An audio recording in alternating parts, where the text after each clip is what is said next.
Assalamualaikum warahmatullahi wabarakatuh. Izin perkenalkan diri, saya Nurliana dengan angka IPM 231304107. Salah satu mahasiswa pendidikan Bahasa dan Sastra Indonesia angkatan 2023. Di sini saya akan memberikan keterampilan dasar memimpin diskusi dalam kelompok kecil.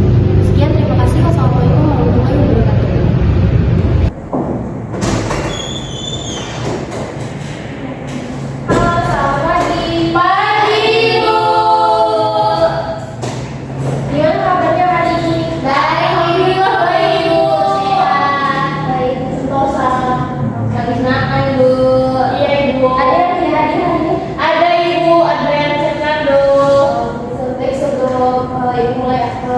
Absensi, kita berdoa terlebih untuk mengawali pembelajaran hari ini.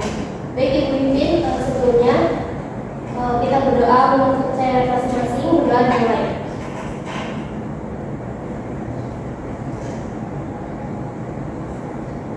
Selesai. Baik, selanjutnya Ibu absen. Untuk hari ini yang tidak hadir apakah cuma Adriana Fernando aja? Iya Ibu, Adriana Ibu. Email hadir ya? Hadir Ibu. Novita Hadir. Elma Hadir Ibu. Oke. Nando sakit Ibu. Saat kita beri scan Sakit. Kemarin dispennya terus hari ini kecapean Bu. itu Meriang badannya.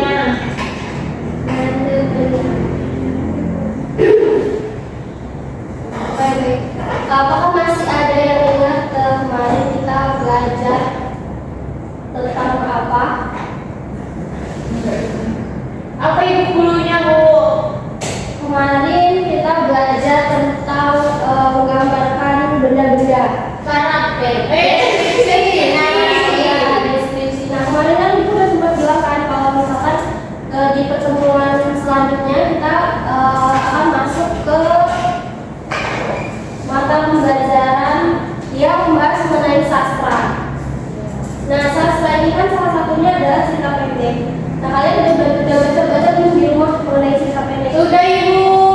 Berarti udah ada yang mulai sedikit mengerti ya tentang cerita pendek itu apa aja? Ya Ibu.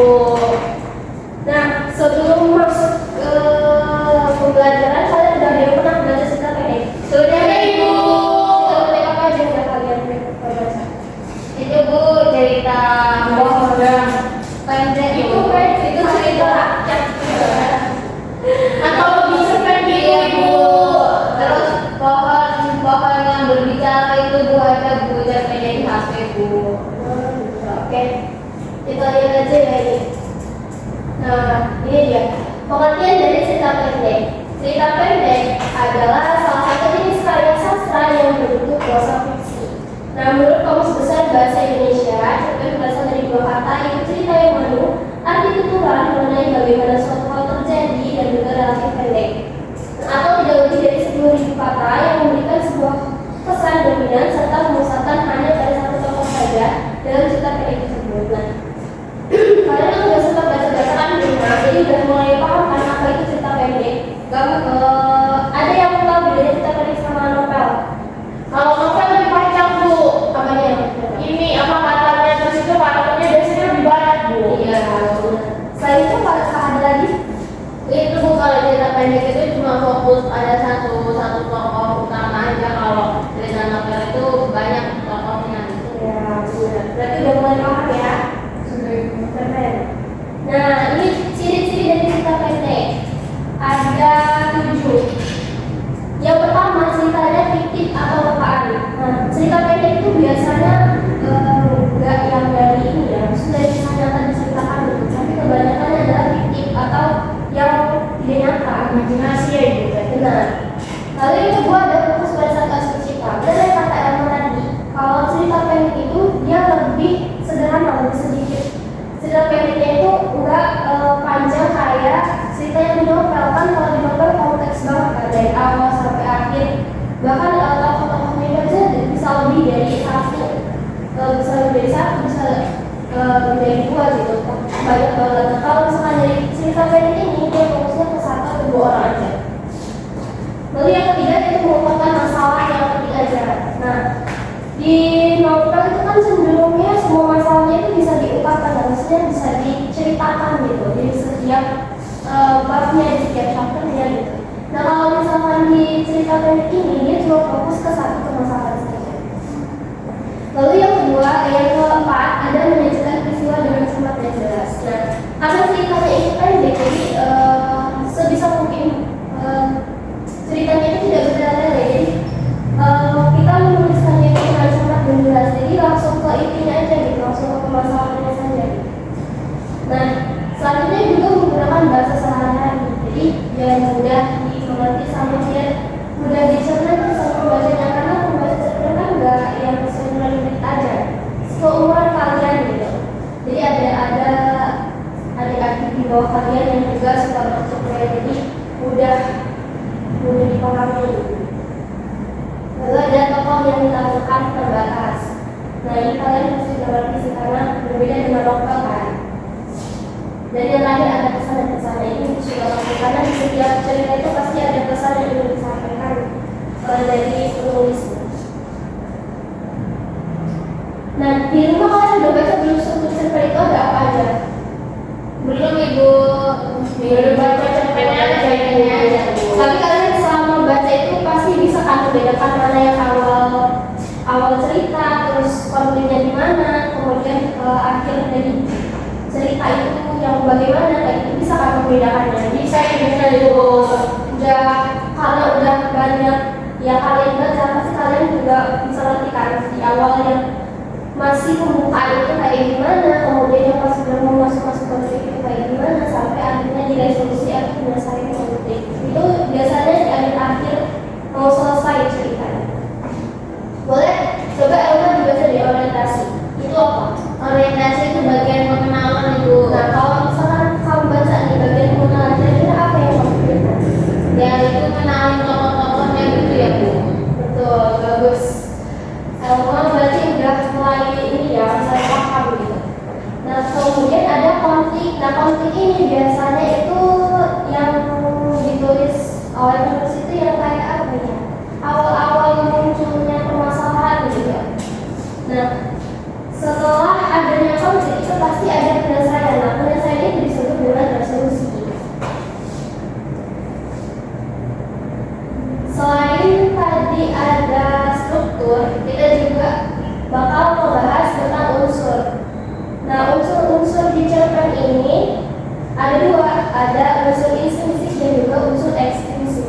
Nah, di unsur intrinsik ini ada 7. Boleh kamu kita membacakan yang intrinsik? Unsur intrinsik adalah unsur pembangun cerpen yang berasal dari dalam cerpen itu sendiri. Ya, jika diibaratkan sebuah bangunan, maka unsur intrinsik itu adalah komponen-komponen bangunan tersebut. Pada unsur intrinsik cerpen ada 7 macam. Yang pertama ada tema, lalu yang kedua penokohan, yang ketiga alur, keempat latar, kelima gaya bahasa, keenam sudut pandang, dan yang terakhir adalah amanat guru. Ya, bagus. Nah, jadi di dalam unsur intrinsik itu kalau misalnya diibaratkan bangunan, ketujuh-tujuhnya ini itu bagian dalam dari bangunan tersebut. Misalnya di rumah, terus kan di dalam rumah kan pasti ada ini ya, ada perabotannya, ada barang-barangnya. Nah, itulah ketujuh komponen yang ada di unsur intrinsik tersebut. Jadi di dalam cerita itu pasti mengandung tema, kemudian ada penokohan, ada alurnya, ada latarnya, gaya bahasa, sudut pandang, dan juga alamat. Nah, kalian udah pasti sebelum-sebelumnya udah pernah kan belajar tentang apa sih itu tema, kemudian penokohan itu apa, alur itu apa, sampai ke poin ke-7. Pasti udah nggak asing kan? Di dalam cerpen itu nggak cuma ada unsur intrinsik, tapi ada ekstrinsik. Nah, boleh sekarang email tolong dibacakan yang ekstrinsik. Ini menyatakan bahwa unsur ekstrinsik adalah unsur yang letaknya ada di luar dari karya sastra atau cerita, tetapi unsur tersebut dapat menentukan bentuk dan isi dari sebuah karya sastra. Satu, Ada unsur ekstrinsik. Ada 3 unsur ekstrinsik dalam cerpen. Yang pertama itu latar belakang pengalaman, kemudian latar belakang masyarakat dan nilai kehidupan. nah, di dalam unsur cerpen, terutama dalam unsur ekstrinsik ini yang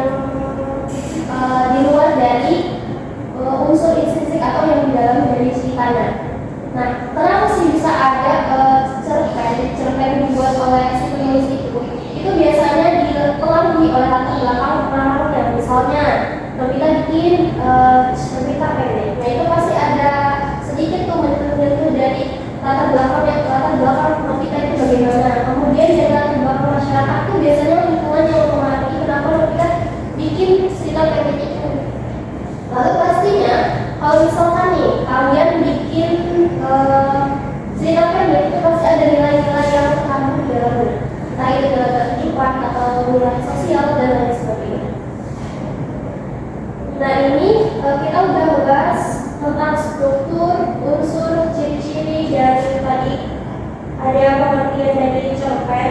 Apakah kalian ada yang ingin ditanyakan? Saya Ibu, Ya, silakan. Ibu kan unsur tadi, unsur intrinsik tadi kan ada 7 macam. Ya. Nah, apakah kalau misalkan ada penulis yang tidak memasukkan satu unsur intrinsik itu masih bisa disebut sebagai cerpen atau apa gitu? Atau harus ada semuanya? Misalnya apa yang tidak ada? Misalkan yang nggak ada itu amanatnya Bu, atau gaya bahasanya gitu. Gaya bahasanya tidak terlalu diperhatikan gitu ya Bu. Kayak penulisnya itu nggak terlalu memperhatikan gaya bahasanya itu bagaimana digunakan. Jadi terserah dia gitu loh. Bukan biasanya kalau gaya bahasa itu kan kita dilihat lagi ya Bu dari gimana maunya kita gitu. Nah kalau misalkan si penulis itu nggak memasukkan salah satunya itu bagaimana Bu? Apakah itu bisa disebut cerpen yang baik atau gimana? Atau emang harus ada semuanya?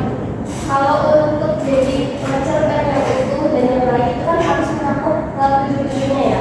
Cuma kalau misalkan gaya bahasa tidak diperhatikan itu pasti pas kan kalau misalkan kita mau membuat cerpennya itu kan pasti ada proses editing kan. Misalnya sebelum jadi cerpen yang bakal dipublish itu kan pasti ada prosesnya dulu kayak kita di editor gitu kan. Di editornya itu kan pasti dia memperhatikan gaya bahasanya, kemudian cara penulisannya gitu. Nah itu pasti nanti bakal direvisi. Kalau misalkan gaya bahasanya memang tidak memenuhi syarat itu kan pasti tidak akan dipublish gitu cerita pendeknya. Nah kalau misalkan amanatnya tidak ada, menurut ibu kalau misalkan kita bikin cerita pendek itu pasti ada amanat, ada pesannya gitu. Dari biasanya ya nggak cuma dari narasinya aja, tapi dari dialognya itu pasti ada amanat-amanat yang mungkin orang tuh nggak notice gitu, maksudnya nggak memperhatikan banget gitu. Cuman pasti ada amanatnya, entah itu hanya sedikit atau ya mungkin hanya orang-orang yang bisa melihatnya saja gitu. Tapi pasti ada amanat yang disampaikan dari setiap cerita pendek.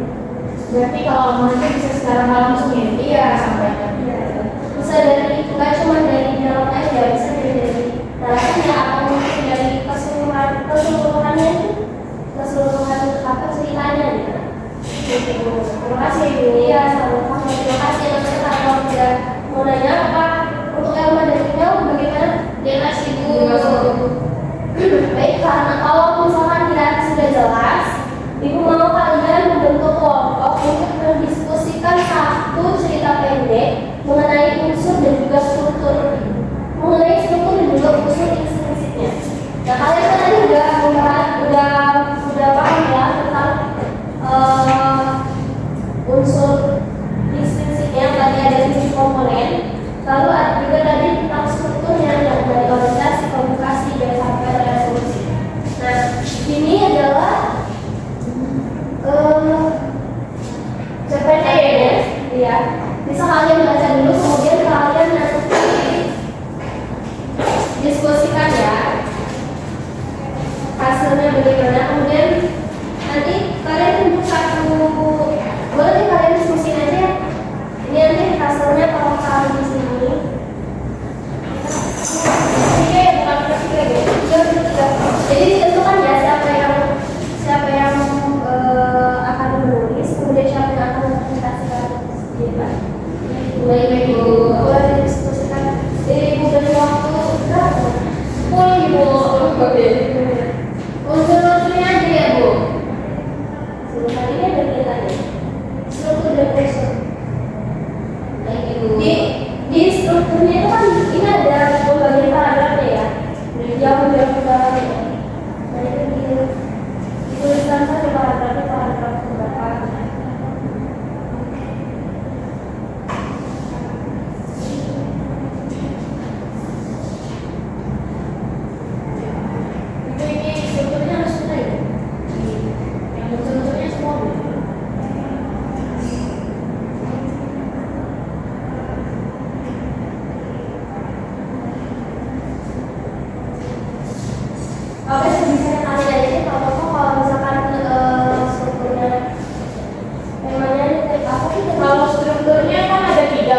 handphone itu tiba-tiba ada ini sama ada kunci pura-pura aja kan aja ya kan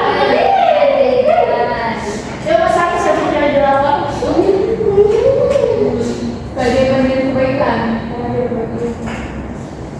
itu aku orientasi tulis apa kali tulis mah temanya berarti keajaibannya Temanya berbagi ilmu pengetahuan. si keajaiban juga masih Bu. Iya, benar. Jadi kan objektif ya, terserah kalian subjektif, terserah kalian. Iya.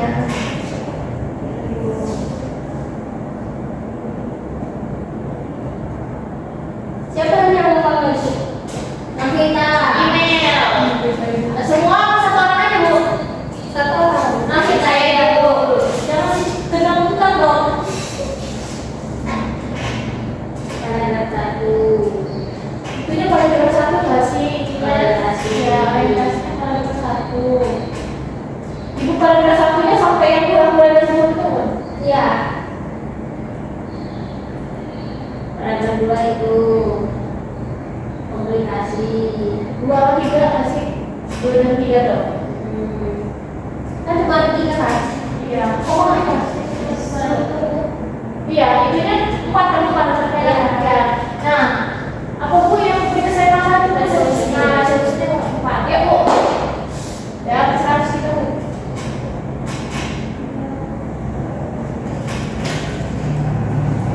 Boleh Udah, kan? udah boleh.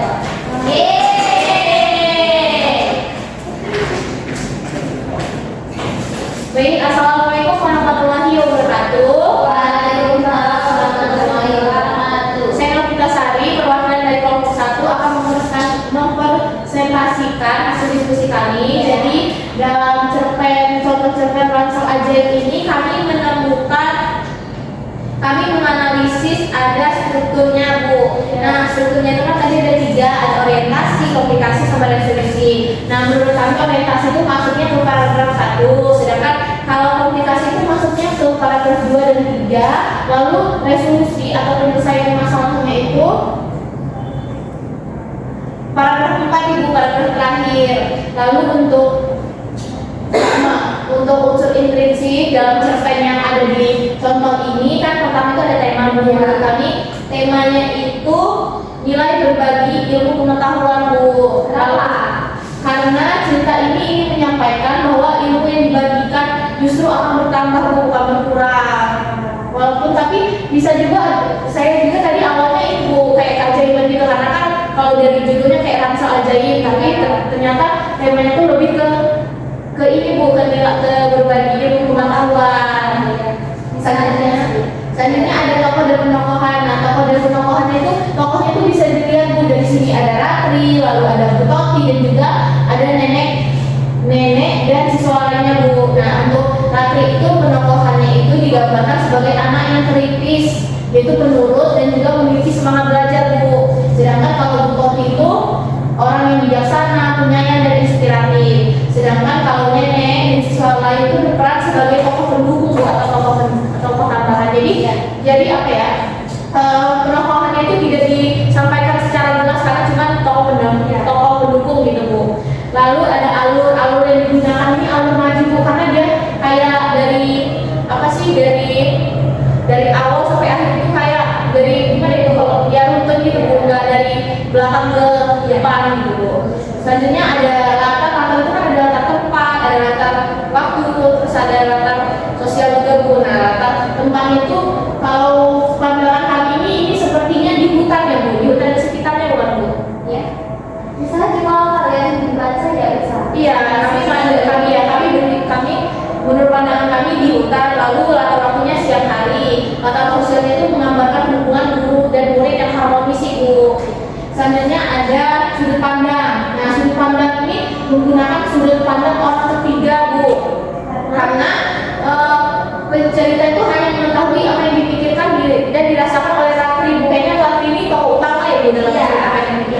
Nah, di situ ada gaya bahasanya sederhana dan jelas. Lalu amanatnya itu seorang guru itu yang baik tidak hanya mengajar tapi juga menginspirasi Bu. Nah,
juga udah lama nunggu MBK kan. Iya, Ibu.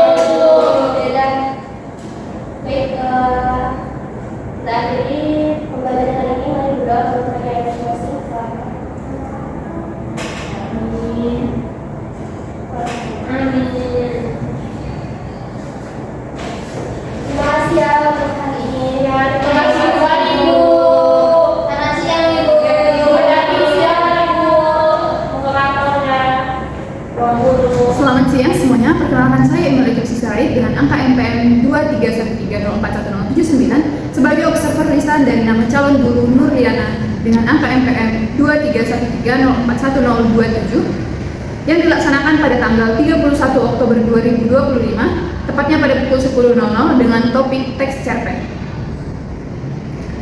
Adapun hal-hal yang perlu dinilai, yang pertama yaitu memusatkan perhatian. Calon guru Nurliana sudah dengan baik memusatkan perhatian terhadap diskusi kelompok, seperti merumuskan tujuan, merumuskan dan merumuskan kembali masalah, yang ketiga menandai hal-hal merumuskan masalah, dan yang keempat membuat rangkuman bertahap. Calon guru Nurliana sudah sangat baik dalam menentukan keempat rumusan perhatian ini. Yang berikutnya, memperjelas masalah dan uraian pendapat. Calon guru Nurliana sudah memparafrase, merangkum, menggali, dan menguraikan secara detail permasalahan yang hendak didiskusikan. Yang berikutnya, menganalisis pandangan siswa. Yang pertama, menandai persetujuan dan ketidaksetujuan, dan menilai alasan dan meneliti alasan. Calon guru Nurliana sudah menganalisis pandangan siswa terhadap hasil diskusi maupun saat diskusi berlangsung. Yang berikutnya, meningkatkan urunan siswa. Yang pertama, menimbulkan pertanyaan, menggunakan contoh, menggunakan hal-hal yang sedang harus dibicarakan, menunggu dan memberi dukungan. Meningkatkan urunan siswa sudah dilakukan oleh calon guru Nurliana dengan sangat baik. Calon guru Nurliana memberikan kesempatan kepada siswa untuk berpartisipasi dalam menganalisis hasil diskusi yang telah diberikan oleh calon guru Nurliana. Calon guru Nurliana juga menyebar kesempatan berpartisipasi, meneliti pandangan dari tiap anggota kelompok, kemudian mencegah pembicaraan yang berlebihan, dan menghentikan atau melarang monopoli, yaitu diskusi yang dilakukan hanya oleh satu orang saja. Yang berikutnya adalah menutup diskusi. Yang pertama, meneliti pandangan, memberi gambaran yang akan datang, dan menilai. Sekian observer lisan dari saya ucapkan terima kasih. Selamat siang.